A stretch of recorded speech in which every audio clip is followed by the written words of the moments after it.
Ito ang kwento sa kakaibang klaseng pagkakaibigan namin ni Eric. Ang kababata kong multo. Akala ko noon totoo silang mga tao. Pero nung lumaki na ako, ay nasagot lahat ng katanungan ko. Ako si Abby. Isa akong mapaglarong bata noon. Maligalig. Laging nakatawa at kung saan-saan mo ako makikita. Sabi nga ng mama ko, pinaglihi yata ako sa kitikite. Dahil hindi raw ako mapirme sa isang lugar.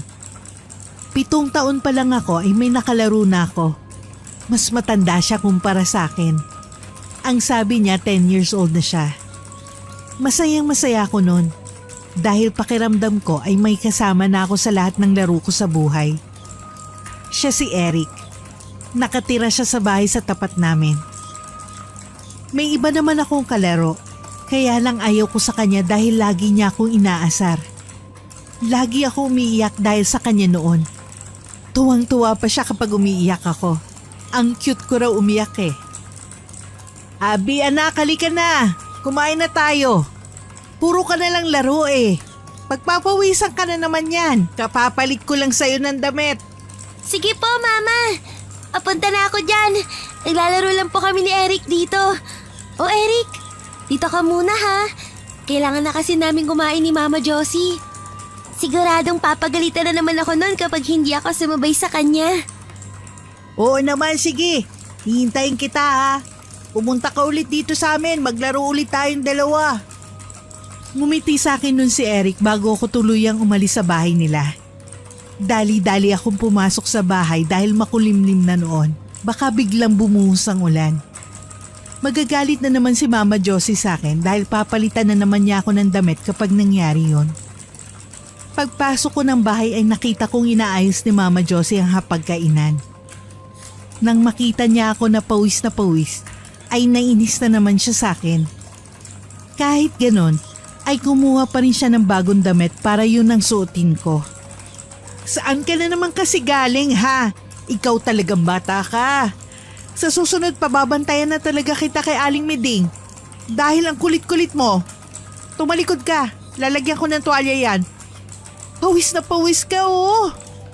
Nakipaglaro lang po ako kay Eric, Mama. Pasensya na po. Huwag niyo na rin po sana ako pabantayan kay Aling Miding. Natatakot po ako sa kanya eh. Please po. Niyakap ko agad si Mama Josie noon. Sa una lang naman maraming sinasabi si Mama. Pero kapag nilambing ko na siya, ay nawawala ng init ng ulo niya. Sige na, kumain ka na dyan. May aasikasuhin lang ako tapos sasabayan na kita. Ayusin mo ang pagkain ha. Ayoko na maraming kalat pagbalik ko. Opo, Mama. Sige po, promise. Hindi ako magkakalat. Ganoon naman si Mama Josie. Kapag patapos na akong kumain, ay saka siya makakasabay sa akin. Wala na kasi akong papa kaya wala na siyang katulong sa buhay.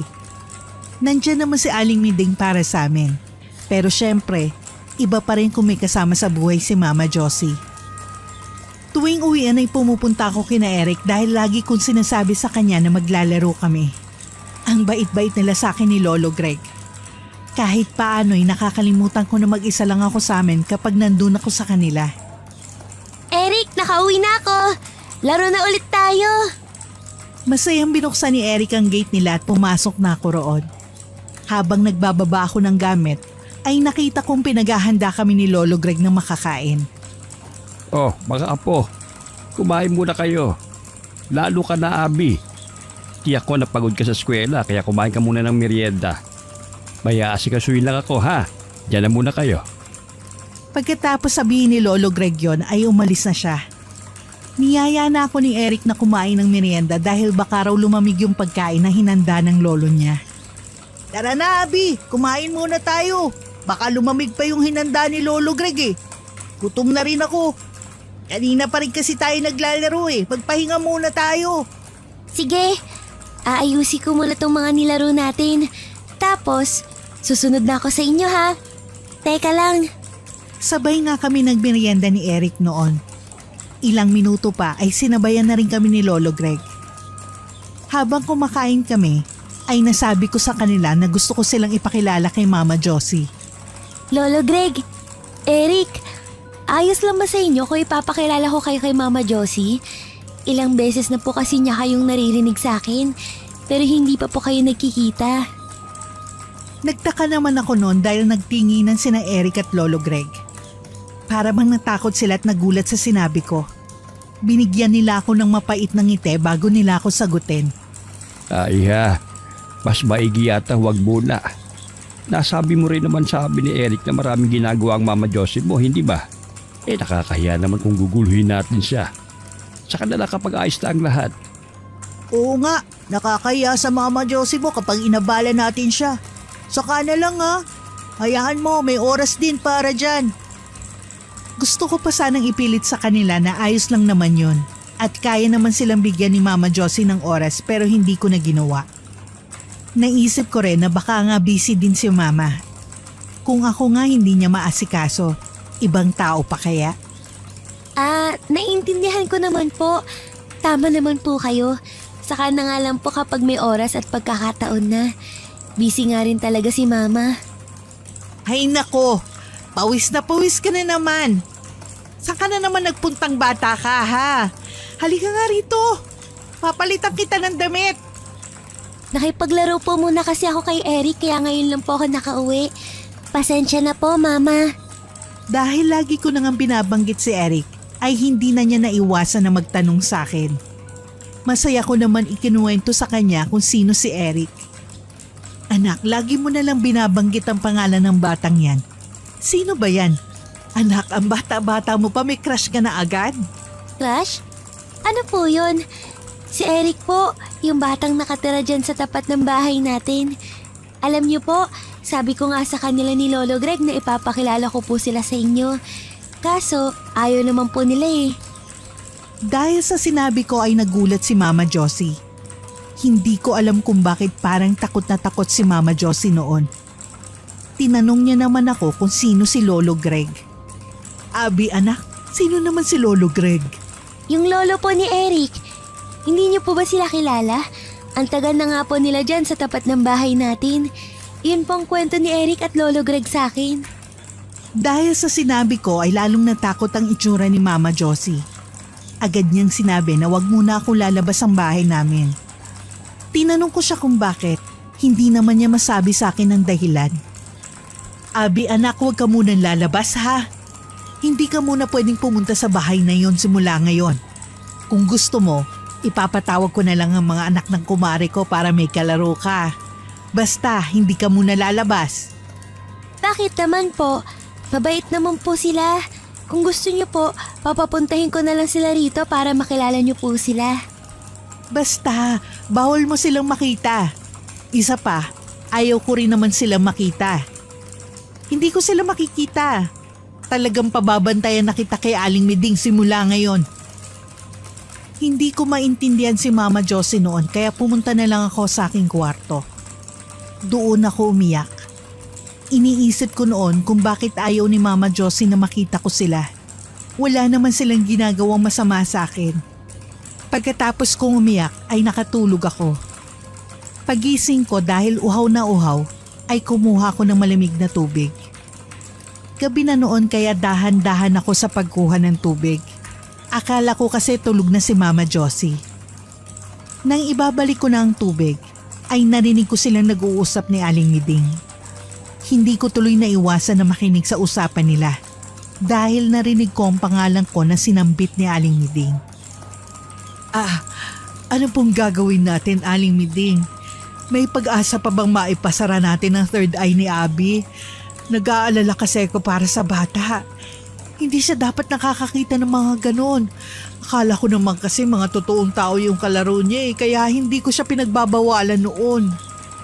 Meron pa namang pag-asa na matanggal yun sa bata. Kaya lang hindi natin alam kung paano ipapaliwanag sa bata ang nangyayari sa kanya. Lalo na at parang gustong-gusto niya ang batang yon at saka yung matanda.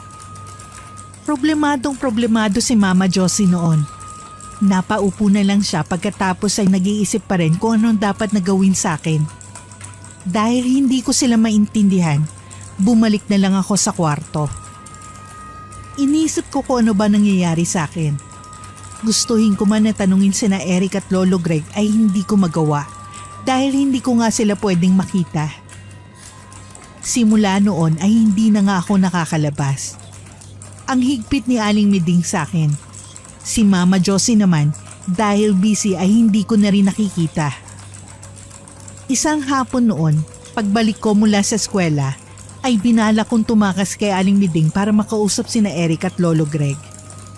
Gusto ko malaman kung bakit gano'n na lang ang pagpoprotekta sa akin ng aking ina. Nasa may terrace ako ng bahay namin. Naglalaro ako noon. Aling Miding, pwede niyo po ba ako paglutuan ng merienda? Gutom at pagod po kasi ako galing sa eskwela eh. Gusto ko po sana ng hotdog. O sige, ipagluluto kita. Diyan ka lang ha. Naku, wag kang lalabas ng bahay.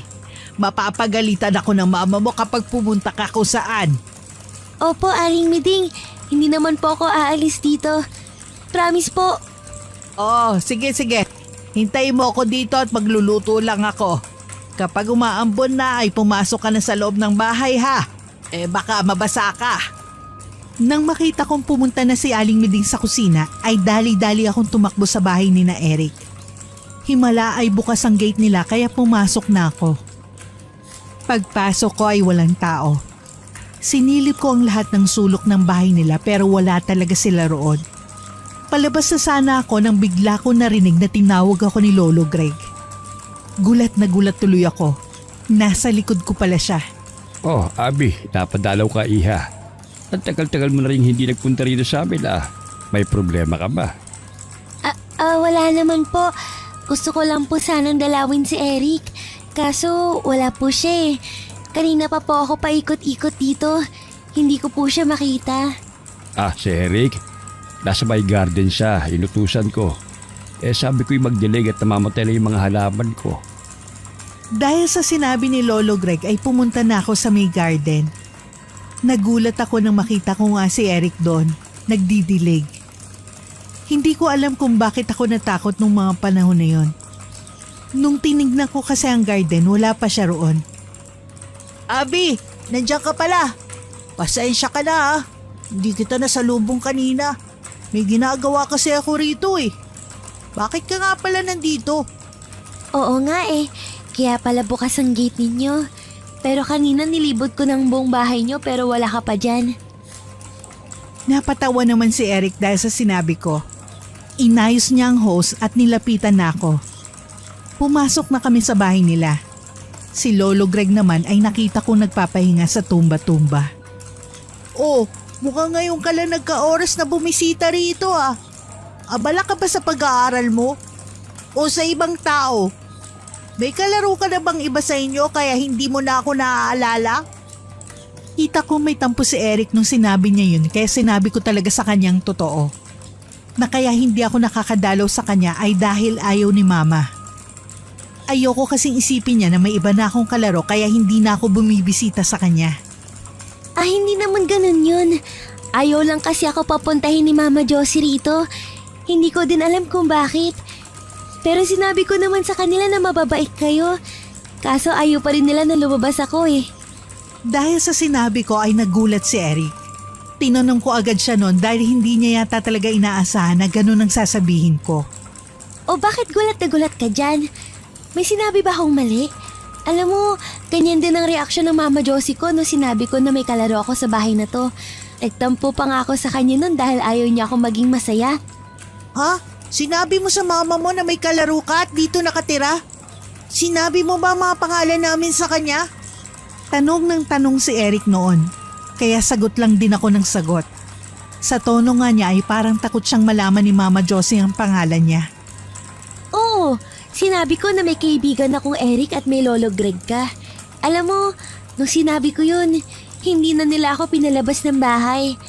Kaya ngayon lang ako nakabisita ulit sa'yo. Wala ako ibang kaibigan ha. Ganun talagang nangyari. Pagkatapos noon ay naglaro na ako. Habang naglalaro ay napansin kong tahimik si Eric sa isang upuan. Agad ko siyang nilapitan at tinanong kung anong problema niya. Baka kasi yung hindi ko pagbisita sa kanyang dahilan kung bakit malungkot siya. Eric, ayos ka lang ba? Bakit parang tumahimik ka yata? Tara, laro tayo. Tulad ng dati. Wala naman, Abi. may gusto lang sana ako sabihin sa'yo. Ayos lang ba yun? Sasagot pa sana ako pero hindi ko na nagawa dahil narinig ko hinahanap na ako ni Aling Miding. Napakamot na lang ako sa aking ulo. Hindi ko na nga nagawang magpaalam kay Eric dahil sa pagmamadali ko. Baka kasi kapag nalaman ni Aling Miding na doon ako pumunta, isumbong niya ako kay Mama. Abi! Abi! Nasaan ka ba bata ka? Naku, alam mo naman na baka pagalitan ako ng Mama Josie mo. Kinalma ko ang aking sarili bago tuluyang pumasok sa bahay namin. Baka kasi mapansin ako ni Aling Miding na kinakabahan. Nandito po ako, Aling Miding. Naglaro lang po ako sa labas kasi may nakita po akong aso. Ang ganda po ng balahibo kaya sinundan ko. Kahit hindi ko ugali ang pagsisinungaling ay nagawa ko yun. Ayoko kasing mapagalitan ako ni Aling Miding o ni Mama Josie. Baka mamaya ay paluin pa nila ako. Ikaw talaga, alam mo naman mapapagalitan ako ni Josie. Pumunta ka ba ron sa bahay dyan sa tapat natin? Magsabi ka ng totoo sa akin, Abi. Seryoso si Aling Miding noon pero hindi ko pa rin sinabi sa kanya ang totoo.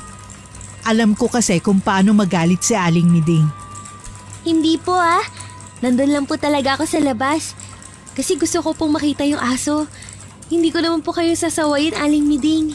Mabuti na yung malinaw. Basta huwag ka nang pupunta sa bahay na yon. Delikado. Nang makauwi na si Mama Josie ay sinalubong ko siya. May pasalubong siyang mga chocolate nun sa akin dahil ilang araw na akong hindi lumalabas ng bahay namin. Hello anak. Oh, may dala akong chocolates para sa'yo. Kasi very good ka ng mga nakaraang araw.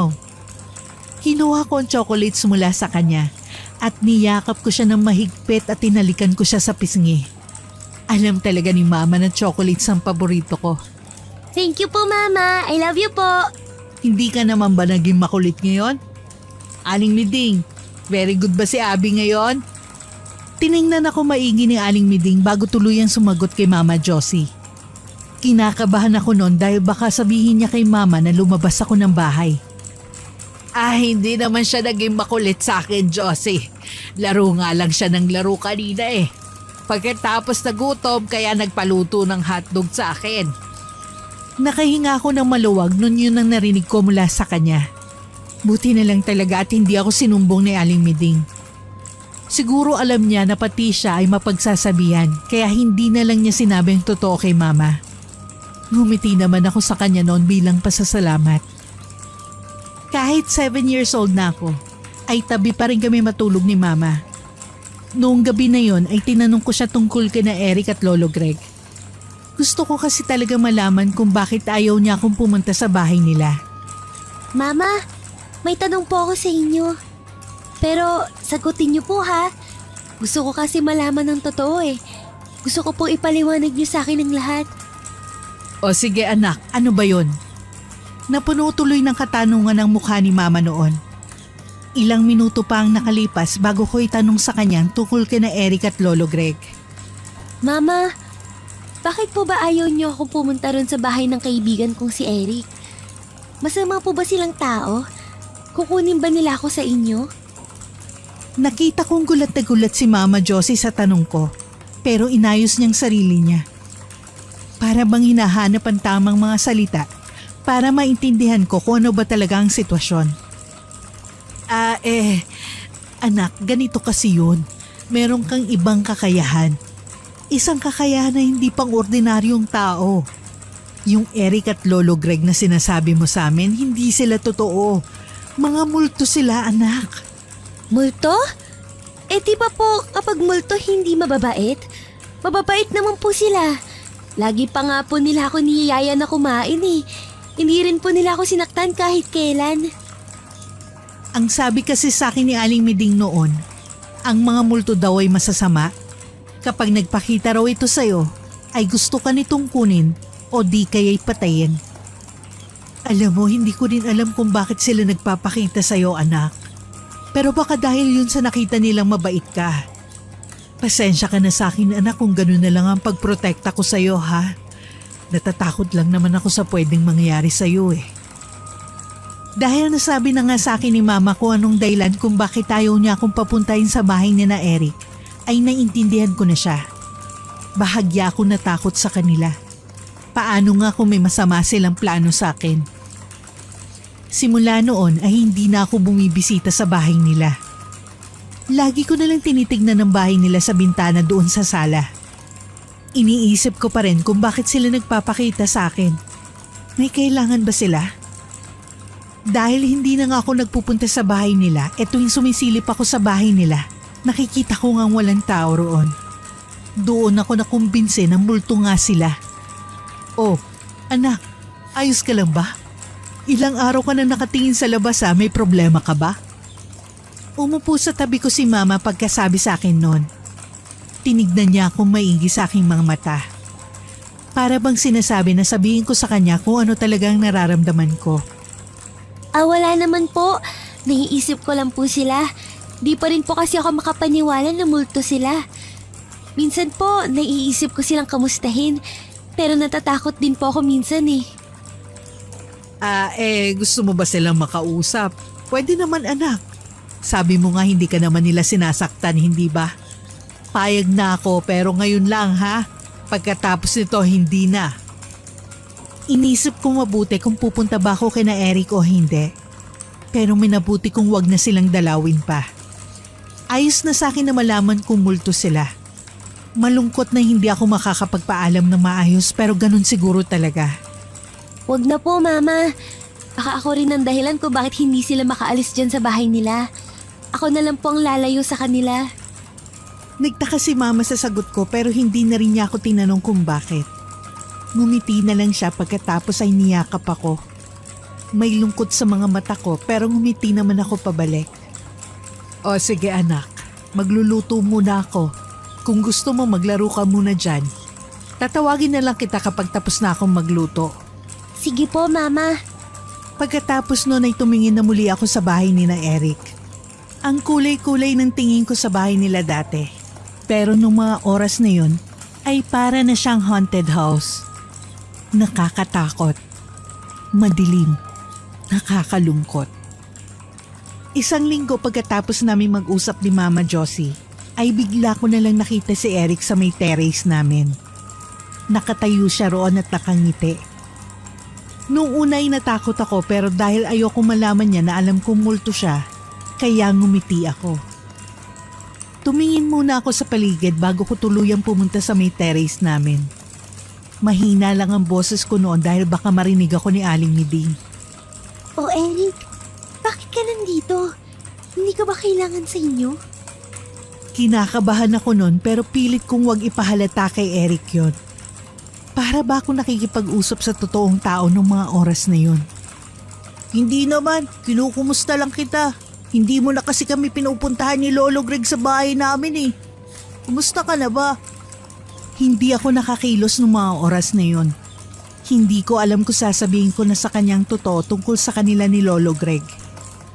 Ang iniisip ko kasi, baka magalit siya sa akin at bigla na lang niya ako saktan. Pasensya na kayo ni Lolo Greg. Ayaw lang talaga akong palabasin ni Mama ngayon dahil may nagawa akong kasalanan sa kanya. Hayaan mo, babawi ako sa inyo kapag hindi nagalit si Mama sa akin. Ayaw ko mang magsinungaling kay Eric pero kailangan ko. Ngumiti siya sa akin para bang tinatanggap niya ang paliwanag ko. Kaya naman gumaan ang loob ko noon. Sige, sabi mo yan ha. Hihintayin ka namin ni Lolo Greg. O siya, aalis na ako. May inuutos pa sa akin si Lolo Greg eh. Saka na lang ulit tayo mag-usap kapag hindi ka na pinagbabawalan lumabas ng mama mo. Sige, pupunta na lang ako sa inyo kapag ayos na ang lahat dito. Ingat ka, Eric. Ikamusta mo na lang ako kay Lolo Greg, ha? Pagtalikod niya sa akin ay parang sinaksak ang puso ko noon. Bakit ko ba pinagsisinungalingan ng mabait naman sa akin? Tuwing inaalala ko ang mga oras na hindi ko pa alam na multo sila, ay nababalot ako sa saya at lungkot. Isang buwan na rin ang nakakalipas nung huli kami nagkita ni Eric. Simula noon, hindi ko naman na siya nakikita na. Hindi na siya nagpupunta rito sa amin para kamustahin ako. Mukhang tahimik ka yata dyan, Abby. May problema ka ba? Iniisip mo pa rin ba si Eric? Nagpapakita pa rin ba sila sa'yo? Opo. Nung minsan nagpakita po sa akin si Eric. Pero matagal na po yun. Pumunta po siya rito sa bahay para kamustahin ako. Nagulat nga po ako nun eh. Nang malaman yun ni Aling Miding, ay agad niyang tinanong sa akin kung alam ba ni Mama Jose ang tungkol doon. Siguro'y nag-aalala siya sa akin dahil ang bilin sa kanya ay wag na wag akong makikihalubilo sa mga multo. Naku, alam ba yan ang Mama Jose mo? Mukhang kailangan na talaga nating ipasara ang third eye mo para ligtas ka kahit kaninong multo. Hindi ko naman po sinabi sa kanya. Pero nung nakaraan, payag na po siyang pumunta ako kina Eric. Ako lang po ang may ayaw. Dahil narinig ko na ang tungkol sa pagpapasara ng third eye ko, ay tinanong ko na kay Aling Miding kung anong ibig sabihin nun. Noon ko lang kasi narinig ang salitang third eye. Aling Miding, ano po ba yung third eye? Sabi niyo po kanina may pag-asang masara yun. Paano po? Umupo si Aling Miding sa kama at saka pinaintindi sa akin ang lahat tungkol sa third eye. Todo kinig naman ako sa kanya dahil gusto ko rin naman malaman ang mga bagay tungkol sa sitwasyon ko. Kapag may third eye ka, ibig sabihin nun nakakakita ka ng multo. Matagal ang proseso ng pag-alis ng third eye, kaya ayaw din ng mama mo na ipatanggal yan sa'yo. Baka mahirapan ka raw. Mukhang mahirap nga po. Saka na lang po siguro kapag malaki na ako. Kaya ko pa naman po. Saka sina Eric at Lolo Greg pa lang naman po ang nakikita ko. Wala pong ibang espiritu. Bukod sa natakot ako sa prosesong sinasabi ni Aling Miding sa akin, ay ayaw ko rin namang hindi ko na makita sina Eric at Lolo Greg. Lalo na hindi pa ako nakakapagpaalam ng maayos sa kanila. Hay nako, wag mo ngang isipin yan. Kung ako sa'yo, matulog ka. 2:00 na ng hapon. Kailangan mo nang matulog. Nang sa ganon lumaki ka. Dahil antok na rin ako, sinunod ko si Aling Miding. Humiga na ako nun sa kama. Nung unay naririnig ko pang kinikwentuhan niya ako. Pero hindi ko na malaya na nakatulog na pala ako.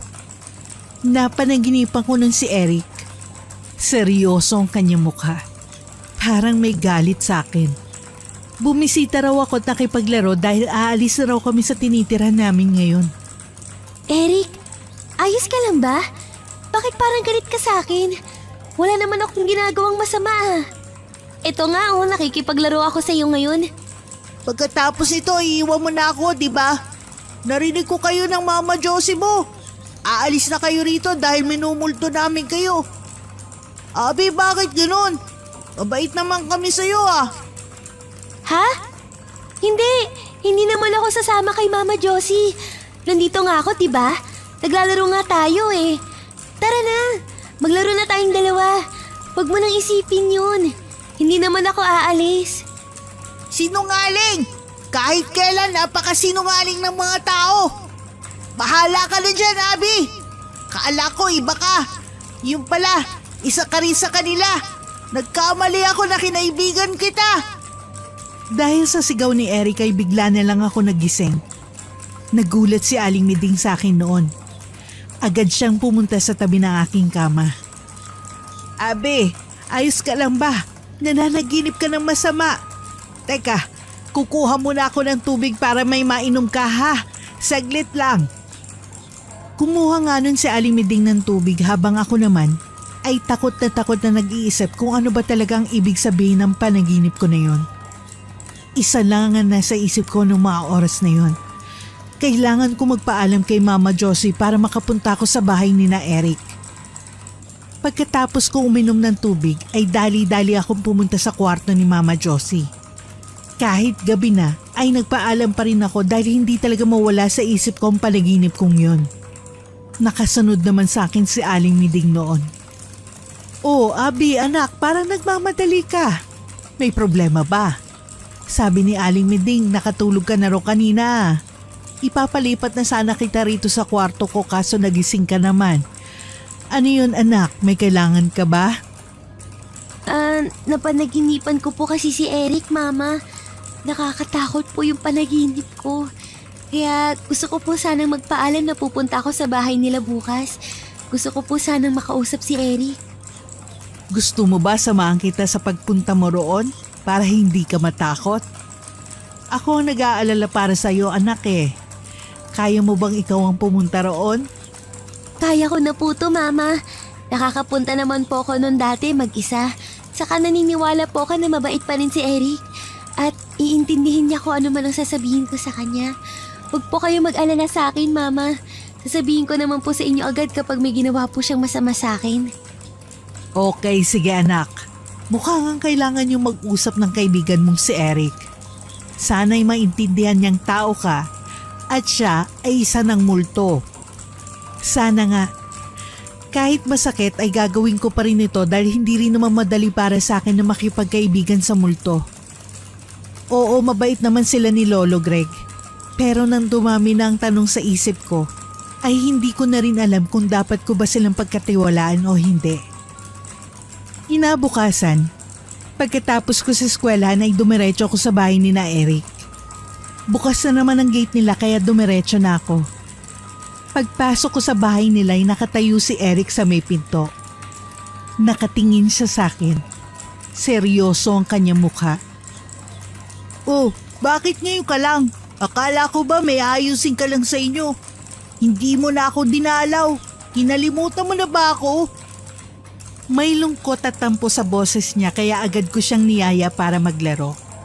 Pero ang totoo ay kakausapin ko na siya tungkol sa nalaman ko. Eric, tara! Laro na tayo! Pasensya ka na sa akin kung ngayon lang kita dinalaw. Madami lang ako ginagawa. Dahil may tampo siya sa akin ay hindi siya sumunod. Nakatayo lang siya sa may pinto. Nakatingin sa akin. Siguro nga ay kailangan ko nang sabihin sa kanya kung ano talaga ang pakay ko. May hindi ka sinasabi sa akin, Abby. Hindi ka ganyan. Hindi mo ako basta iiwan. May problema ba tayo? Siguro may bago ka na talagang kalaro, ano? Hindi ka nagsasabi ng totoo. Ako bang hindi nagsasabi ng totoo o ikaw? Eric, alam ko na. Alam ko na ang totoo. Isa kang multo, hindi ba? Multo kayo ni Lolo Greg. Dahil sa sinabi ko ay natahimik si Eric. Hindi niya siguro inaasahan na yun ang sasabihin ko sa kanya. Ayaw ko pa sanang idiretso doon ang usapan namin kaya lang doon niya ako dinadala. Ano? Alam mo na? Kaya ba hindi ka dumadalaw sa akin dahil alam mo na yun? Natakot ka na ba sa amin ni Lolo Greg? Oo, kaya ako nawala dahil alam ko na ang totoo. Eric, bakit? Bakit kayo nagpapakita sa akin? Nang sabihin ko yun ay bigla na lang nagpakita sa amin si Lolo Greg. Nakatayo siya sa di kalayuan. Pumunta siya malapit sa amin. Nagulat ako sa kanya pero hindi ko yun pinahalata. Sinabi ko na sa iyo yan, Eric. Alam na ni Abby ang totoo kaya hindi na siya dumadalaw sa atin. Pero pag ginagawa mo rito, Iha, katulad ka rin nila. Kaya umalis ka na. Gusto ko pa sanang tanungin si Lolo Greg kung anong ibig niyang sabihin sa sinabi niya pero bigla na lang siyang nawala pati na rin si Eric. Tumingin pa ako sa paligid bago tuluyang umalis sa bahay nila. Pagkatapos nun, ay dali-dali akong tumakbo papunta sa bahay namin para ikwento kay Mama Josie kung ano nangyari. Pumunta ako sa kwarto niya nun. Oh, anak, nakausap mo ba sila? Naging maayos naman ba ang pag-uusap ninyo? Hindi po, Mama. Sabi po kasi ni Lolo Greg sa akin, kaparehas lang daw po ako ng ibang dumating. Iiwan at iiwan ko rin daw po sila. Hindi ko na po natanong kung anong ibig niya sabihin doon dahil bigla na lang po silang nawala ni Eric. Doon na kinuwento ni Mama Josie ang lahat tungkol kina Lolo Greg at Eric. Hindi ko alam na kilala pala niya ang mga ito nung buhay pa. Abby, sa totoo lang, kilala ko sila nung buhay pa sila. Totoo namang mabait sila pero nung namatay ang maglolo na yan, hindi na sila umalis sa bahay nila. Nung una hindi ako naniniwala dahil kwento lang naman yun ng mga kapitbahay natin. Kaya lang naranasan mo kasi, kaya naniwala na ako.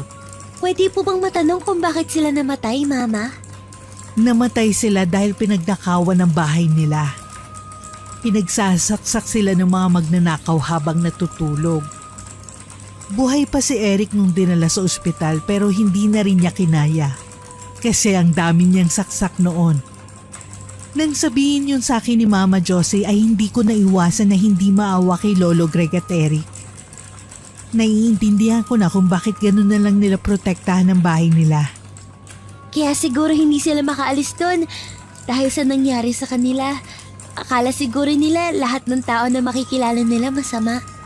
Oo anak, siguro kaya rin sila nagpapakita sa'yo dahil alam nilang mabait ka. Nakahanap sila ng kaibigan sa'yo kaya lang hindi naman ganun ang buhay. Darating talaga ang oras na maiiwan sila roon at ikaw magpapatuloy ka sa buhay mo.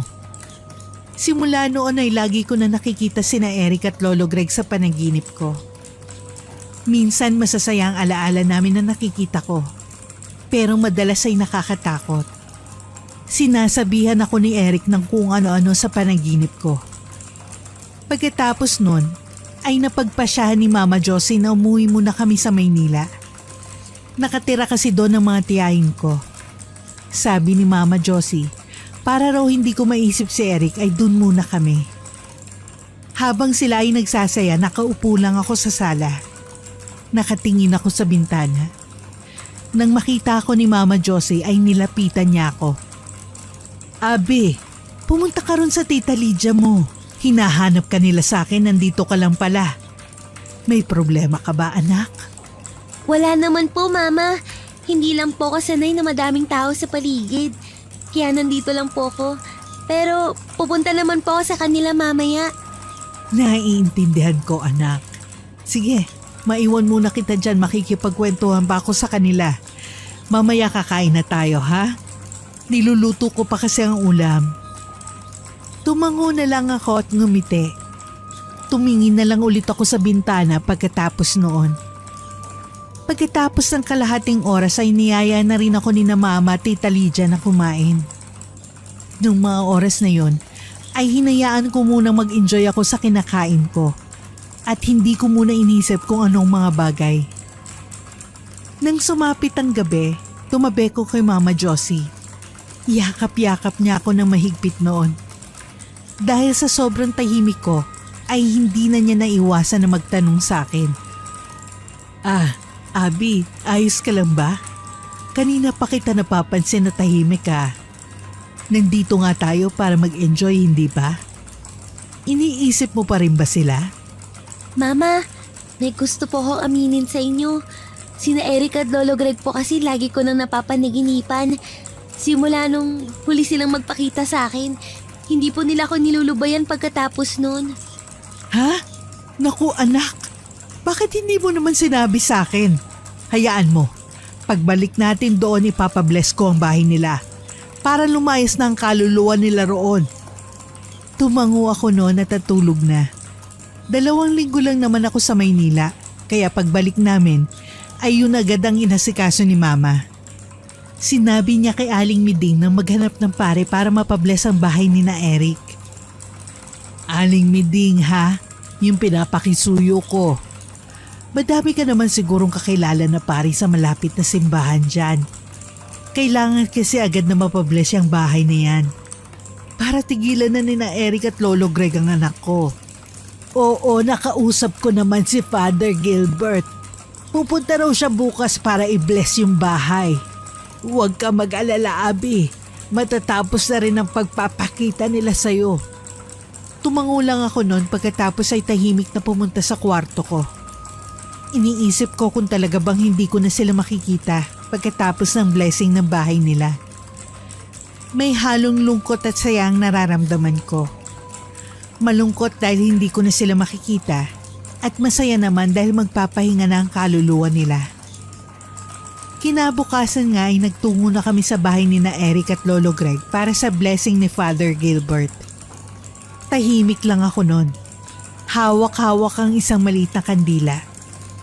Pilit kong hinahanap si Eric o si Lolo Greg noon. Kaya lang ay hindi ko sila nakita. Matagal na panahon din ang lumipas bago ko muling nakita si Eric. 8th birthday ko noon. Akala ko nung una, guni-guni ko lang siya pero totoo pala. Happy birthday anak. O sige, Hipan mo na ang kandila at mag-wish ka na. Sabi ni Mama Josie habang hawak ang cake. Hinipan ko naman yon pagkatapos ay humiling. Hiniling ko noon na sana'y maging maayos ang birthday ko. Gusto ko nung mga oras na yon ay maging masaya lang ako. Happy birthday, Abby. Magpapakabait ka lang, ha? Alam kong lalaki kang mabuti. Maging masaya ka lang ngayong birthday mo, anak, ha? Nag-celebrate nga kami ni na Mama Josie ng birthday ko. Inimbita niya ang mga kaklase ko. Noong mga oras na yun ay sobrang saya ko. Minsan lang kasi ako puntahan ng mga to. Kaya sinulit ko ng pagbisita nila sa akin. Habang naglalaro ay bigla ko napansin si Eric na nakatayo sa di kalayuan. Nagpaalam ako nun sa mga kaklase ko para puntahan si Eric.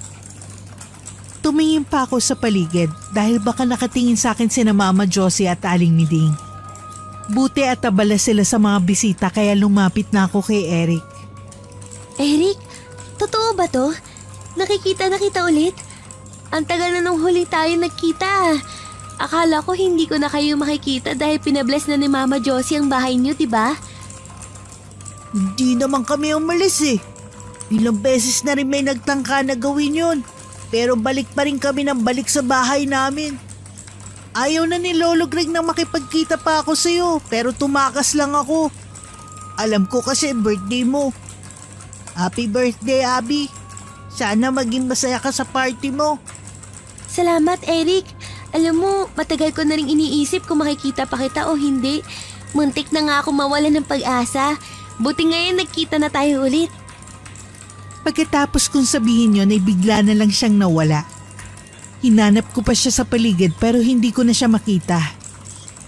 Habang ako'y naghahanap kay Eric ay nakita pala ako ni Mama Josie. Agad niya akong tinanong kung sinong hinahanap ko.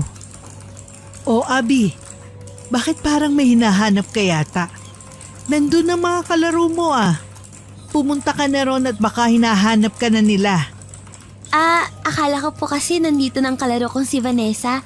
Baka nga po nandun siya. Titignan ko lang po doon. Thank you, Mama. Pagkatapos kong sabihin yun ay tumakbo na ako papunta sa mga kaklase ko. Hindi ko na sinabi kay Mama na nakita ko si Eric. Ayaw ko na siya mag-alala pa sa akin. Baka mamaya ay pagbawalan na naman niya akong kumilos. Simula noon ay nagkikita na kami ni Eric. Hindi naman na ako nagpupunta sa bahay nila. Kung minsan ay sumusulpot na lang siya kung saan dito sa bahay namin. Buti na lang at wala naman nakabantay sa akin tuwing nagpapakita siya. Aba, lagi ka nang nagpapakita sa akin ngayon ah. Hindi ka na ba galit sa akin? Hindi naman ako magpapakita sa'yo kung may tampo o galit ako.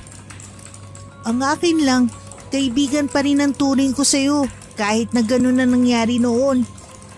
Hindi na nga lang ito tulad noon na pwede kang pumunta sa amin.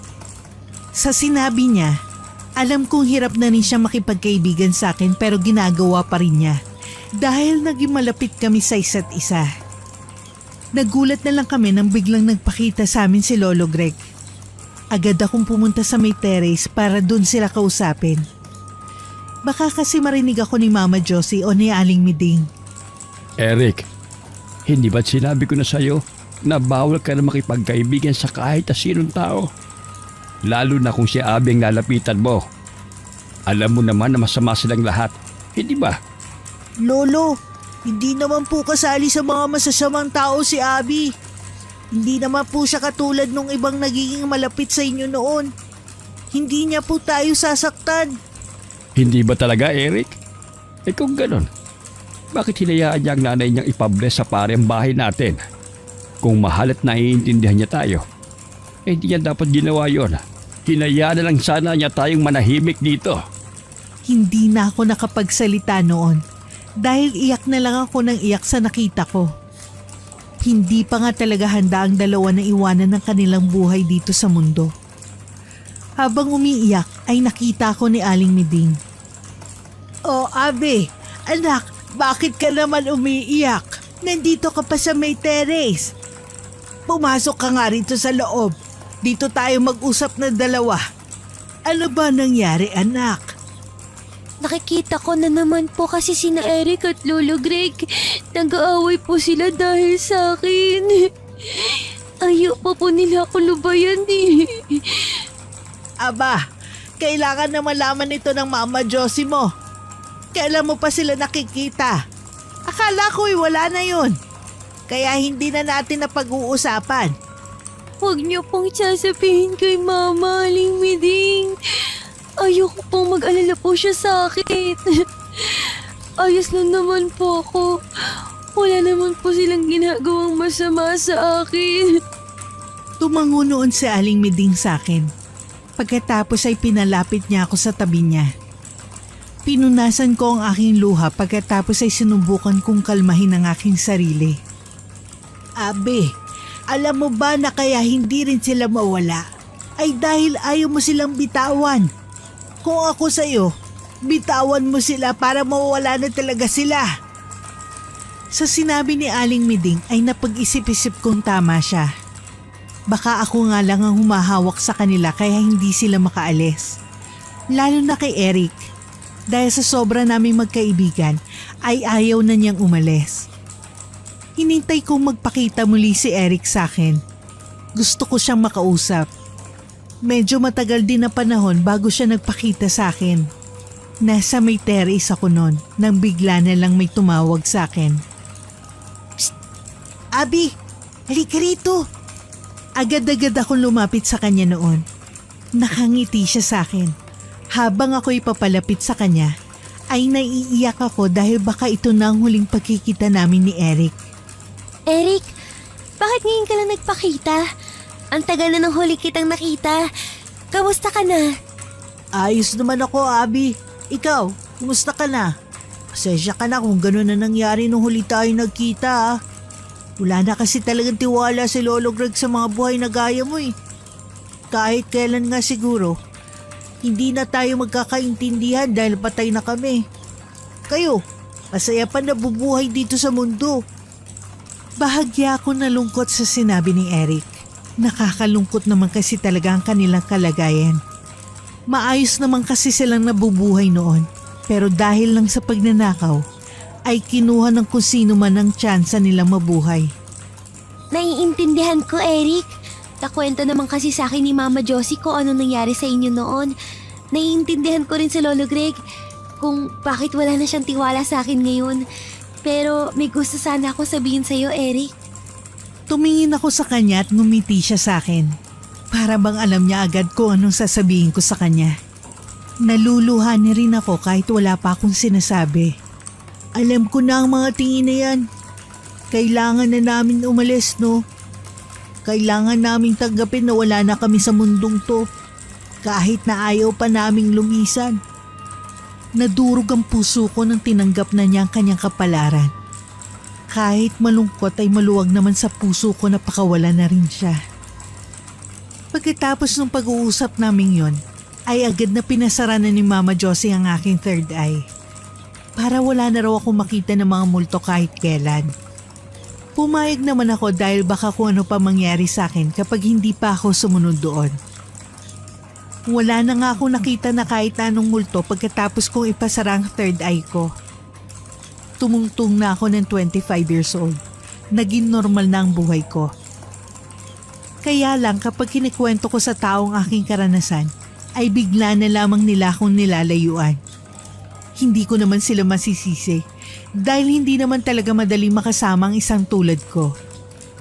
Kahit na sinabi ko sa kanilang sarado ng third eye ko, ay hindi sila naniniwala sa akin. May isa akong kaibigan, si Harry. Lagi niya akong kinukulit sa trabaho.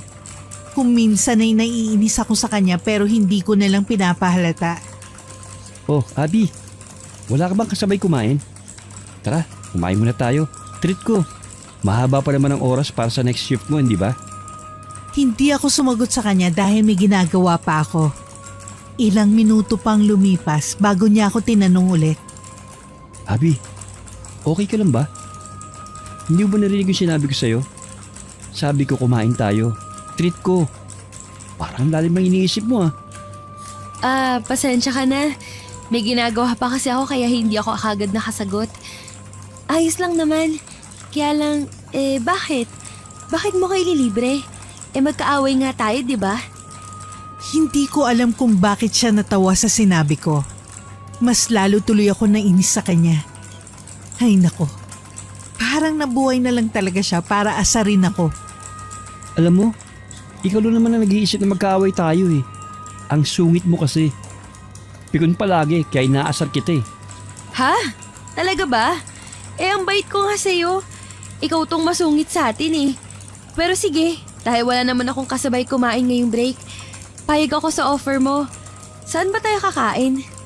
Diyan lang sa paresan sa tapat ng opisina. Hindi ka naman siguro maarte no. Yun lang kasing kaya ko sa ngayon eh. Ano, tara?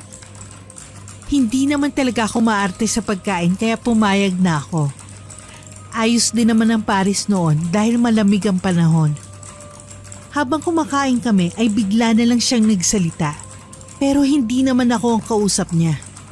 Hindi yan para sa'yo. Pagkain ko yan, ano ba? Umalis ka nga rito. Hindi ko kayo kailangan. Gusto ko lang ng normal na buhay, no?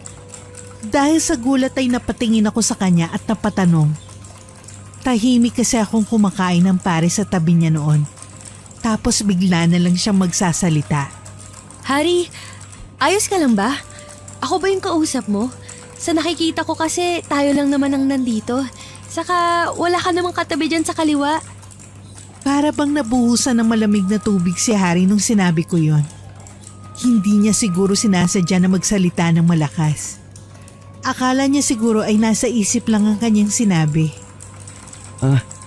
Mukhang napalakas ang boses ko ah. Kasi Abby, nakakakita ako ng mga multo. Hindi ko na dapat sabihin sa ito pero dahil nakita mo ko nagsasalita mag-isa, kaya kailangan kong ipaliwanag ang sarili ko. Hiyang-hiya si Harry sa akin noon. Hindi na nga siya makatingin sa akin. Naalala ko tuloy biglang sarili ko sa kanya. Doon ko lang napagtanto na hindi lang pala akong ganun sa mundo. Dahil sa ngiti ko ay nagtaka si Harry. May nakakatawa ba sa sinabi ko? Aba, kakaiba kasi lahat ng taong may alam ng sitwasyon ko ah. Halos lahat kasi ng tao takot sa tuwing nalalaman yon. Ngayon lang ako nakakita ng tao na nakangiti. Kasi naalala ko sa yung sarili ko. Nakakakita rin ako noon ng multo. Kaya lang pinasara ko ng third eye ko nung bata pa ako eh. Nakakatakot kasi. Bakit hindi mo ipatanggal yung sayo? Dahil sa sinabi ko ay nagulat si Harry. Hindi niya yata inaasahan na may makakaintindi sa sitwasyon niya. Napangiti na lang siya dahil sa nalaman sa akin. Ikaw din? May third eye ka rin? Aba, ngayon lang ako nakakilala ng taong katulad ko ah. Madalas kasi, takot na takot ang mga tao sa katulad ko eh. Nainis na nga ako sa kanila eh.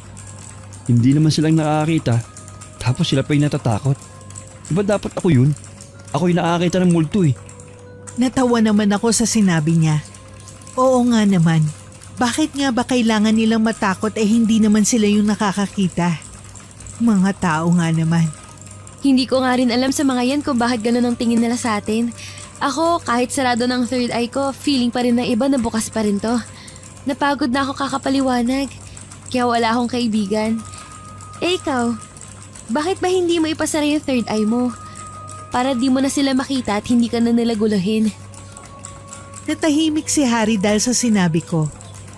Hindi ko tuloy alam kung tama bang nagtanong pa ako sa kanya o hindi. Napasobra yata ang pangihimasok ko sa buhay niya. Tinuloy ko na lang ang pagkain ng Paris noon. May dahilan kung bakit ayaw kong alisin ang third eye ko. Gusto ko kasi makita ang kapatid ko. Sa dami ng multong nakakasalamuha ko, hindi ko pa siya nakikita o nakakausap. Bigla ko nalungkot sa sinabi niya. Tumahimik na lang ako at hindi na nagtanong tungkol sa nangyari sa kanyang kapatid. Baka mamaya ay magalit na siya sa akin dahil masyado ng sensitibo ang topic na yun para sa kanya. Simula nung malaman ko na ganun palang sitwasyon ni Harry ay naging malapit na ako sa kanya. Ganun din naman siya sa akin dahil alam niyang naiintindihan ko ang sitwasyon niya. Kung minsan ay dumadalaw na siya sa akin sa bahay. Aba anak, mukhang ayos na ayos ka ngayon ah. Ang ganda mo. May bisita ka ba ngayon? Napangiti na lang ako kay Mama Josie habang inaayos ang buhok ko. Kitang-kita ko na tuwang-tuwa din siya para sa akin. Noon lang kasi ako nag-ayos ng ganun kaganda. Kaya alam agad ni Mama Josie na may bisita ako. Kaibigan ko po sa trabaho, si Harry. Aalis daw po kami ngayon pagkatapos amin mag-lunch. Ayos lang po ba yun, Mama? Pasensya na po, hindi ko na naipagpaalam sa inyo kung pwede po ba siyang pumunta rito sa atin. Talaga? May kaibigan ka na sa trabaho mo? Buti naman kung ganun. Sabi ko naman sa iyo may tao rin na makakaintindi sa dati mong sitwasyon. Yung tanggap ka. Nakakakita ka man o hindi ng multo. Hindi ko na sinabi kay Mama Josie na naging kaibigan ko si Harry dahil nakakakita rin siya ng multo. Siguradong matatakot kasi yun o di kaya naman palayuin pa ako kay Harry kapag nalaman niya. Sinabihan ko na rin si Harry na wag na lang sabihin kay Mama ang sitwasyon niya. Dumating na si Harry noon sa bahay namin. Hindi ko alam kung bakit may halong gulat at sayang kanyang nararamdaman nung pumasok siya sa bahay namin. Hindi ko na lang muna yung tinanong sa kanya. Hi, Harry. Sige, upo ka muna dyan. Inaayos pa kasi ang pagkain sa may kusina. Kumusta? Buti at hindi ka naman naligaw papunta rito, no? Hindi naman ako maliligaw dito. Dahil alam ko ang lugar na ito. Hindi ko nga akalain na taga rito ka pala. Nagulat ako na malaman ko na alam pala niya ang lugar na to. Kaya siguro natuwa siya kanina nang makita kung saan kami nakatira. Niyaya na kami ni Mama Josie kumain. Luto na raw kasi ang adobong niluto niya. Pansin kong excited na rin siya sa bisita ko. Alam ko masaya siya na may makilalang kaibigan ko. Hari, tara na. Luto ng adobong niluto ko para sa inyo. Nako, sana magustuhan mo to. Paborito naman to ni Abby kaya tiwala ako na magugustuhan mo rin to. Ngumiti naman si Harry pagkatapos ay umupo na sa dining area. Kita ko masaya sila nag-uusap ni Mama. Nagulat na lang kami nang banggitin ni Harry ang dating bahay ni na Eric at Lolo Greg. Matagal na niya kasi itong tinitingnan. Kapitbahay niyo pala sina Eric at Lolo Greg, no?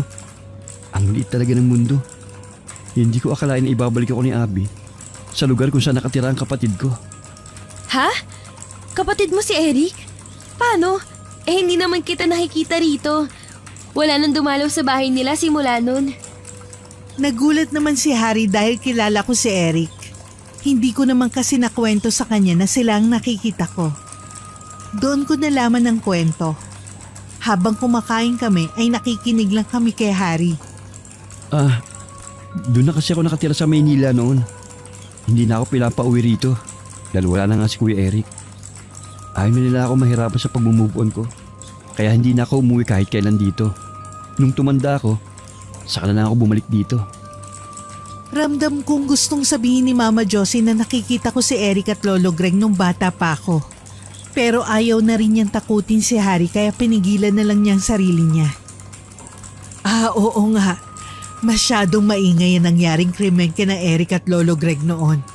Nagtataka nga ako kung bakit wala silang kamag-anak na nagpunta rito noon. Yung pala nasa Maynila ka. Nagkwentuhan pa si na Mama Josie at Harry. Nakita ko masaya si Harry dahil nalaman niyang kilala pala ni Mama ang pamilya niya. Kahit paano'y nabawasan yung pangungulila niya sa mga yon dahil sa mga kwento ni Mama. Napagpasyahan ko na saka ko na lang sasabihin na kilala ko ang Kuya Eric niya. Marami pa namang oras para doon. Gusto ko muna siyang kilalanin. Isang araw, niyaya ko ni Harry na pumunta sa puntod ni na Eric at Lolo Greg. Dahil doon ay nagpaalam ako kay Mama Josie. Nag-alala siya para sa akin nung una, pero sinabi ko naman sa kanya na okay lang ako. Sigurado ka ba dyan, anak, ha? Ayos ka lang.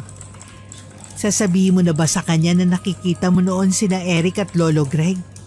Opo, mukhang ito na ang tamang oras para ron eh. Sige po, mag-aayos na ako para pagdating ni Harry, aalis na po kami. Ngumiti naman sa akin si Mama pagkatapos ay naligo na ako. Nung nagbibihis na ako ay narinig ko na siyang bumusina sa harapan ng bahay namin. Pagdating ni Harry ay agad niyang binati si Mama. Kahit close na sila ay nahihiya pa rin si Harry kay Mama. Minsan tuloy ay inaasar ko siya. Hello po tita. Dadalaw lang po kami sa puntod ng kapatid at lolo ko. Kakain na rin po kami sa labas pagkatapos. Kapag may gusto po kayo pabili sa amin, text nyo lang po si Abby. Sige Harry, wala namang problema. Mag-enjoy lang kayo ng anak ko. Pag uwi nyo, may merienda na nakahain para sa inyo. Ingatan mo ang anak ko ha. Natawa naman ako nang marinig ko yun mula kay Mama Josie. Habang nag-aayos ako ng aking gamit, ay napasabat ako sa usapan nila. Ano ba yan, Ma? Bakit naman niya ako iingatan? Malapit lang naman ang pupuntahan namin. Ikaw talaga. O sige na, aalis na kami ha. Ikaw ang mag-ingat dito sa bahay. Ilak mo ang pinto. Baka mamaya kung sino ang pumasok dito eh. Opo anak, talaga namang malaki ka na. Ikaw na nagsasabi sa akin na ilak ko ang pinto. Basta, mag-iingat kayo ha. Pakidalaw na rin ang puntod ni Aling Miding. Doon kasi siya nakalibing. Hindi ko na napupuntahan. Sige po, Mama. Nasa isip ko na rin naman daanan talaga si Aling Miding. Aalis na po kami. I love you, Ma. Dumaan muna kami ni Harry sa flower shop bago tumuloy sa sementeryo. Una naming pinuntahan si Aling Miding dahil nasa bukana lang naman ang kanyang puntod. Yung puntod daw ni na Eric at Lolo Greg ay nasa gitna pa. Tama nga si Mama. Marumi ang puntod ni Aling Miding kaya nilinis namin ito ng konti. Pagkatapos ay umupo kami roon. Dahil hindi naman kilala ni Harry kung sino si Aling Miding, ay sinamahan niya lang ako habang kinakausap ko ang puntod nito. Hi, Aling Miding. Pasensya na po kayo kung ngayon lang ako nakabisita sa iyo ha. Masyado na kasing madaming gawa ngayon eh. Alam ko naman nakita mo ang lahat ng yun. Alam ko rin na masaya ka para sa akin. Nakalimutan kong nakakakita nga pala ng multo si Harry. Nagulat na lang ako nang bigla siyang magsalita sa tabi ko. Ang sabi niya, nakikita raw niya si Aling Miding. Nakatingin sa amin. Masaya na para sa'yo si Aling Miding. Tama ka naman. Nakikita niya ang lahat ng ginagawa mo. Sabi niya, masaya daw siya sa lahat ng mga achievements mo sa buhay. Hanggang ngayon daw na malaki ka na, binabantayan ka pa rin niya. Gusto kong umiyak noon, pero pinigilan kong sarili ko. Masaya ako malaman na masaya para sa akin si Aling Miding. Pagkaraan ng ilang minuto, ay niyaya ko na si Harry para pumunta sa puntod ni na Eric at Lolo Greg. Nilinis din namin yun dahil sobrang dumi na. May mga tagalinis naman sa sementeryo pero halata mong hindi nga nadadalaw ang puntod ng dalawa. Hi Kuya Eric. Kasama ko ngayon si Abby, kaibigan ko. Pasensya ka na kung ngayon lang ako nakadalaw ha. Dami kasi akong ginagawa sa Maynila eh. Alam ko, malaki ng tampon yun ni Lolo Greg sa amin. Nang sabihin yun ni Harry ay minabuti ko nang sabihin sa kanyang totoo. Nung unay kinakabahan ako pero sinabi ko na rin sa kanya. Harry, kilala ko sina Eric at Lolo Greg. Nakikita ko sila noon kahit namulto na sila. Sila din ang dahilan kung bakit tuluyan ko ng pinasarang third eye ko. Hindi kasi nila ako tinitigilan noon. Dahil sa sinabi ko ay nagulat si Harry. Napangiti siya saglit. Pagkatapos ay may tinanong na sa akin. Ramdam ko na marami siyang gustong malaman tungkol sa Kuya Eric niya. Talaga? Bakit naman ngayon mo lang sinabi sa akin? Ang tagal mo nang alam na kuya ko siya. Sige nga, kwentuhan mo ko ng mga bagay tungkol sa kanya. Kinuwento ko lahat kay Harry ang mga nangyari sa pagkakaibigan namin ni Eric. May mga kwentong malungkot, may masaya. Halo ang iyak at tawa sa aming dalawa. Sigurado ako na kung nasan man si Eric ngayon, ay payapa na siya. Dahil ang kaibigan niya noon ay kaibigan na rin ng kapatid niya ngayon. Bago kami umalis ng sementeryo, ay pinangako ko kay Eric na hindi ko iiwanan si Harry.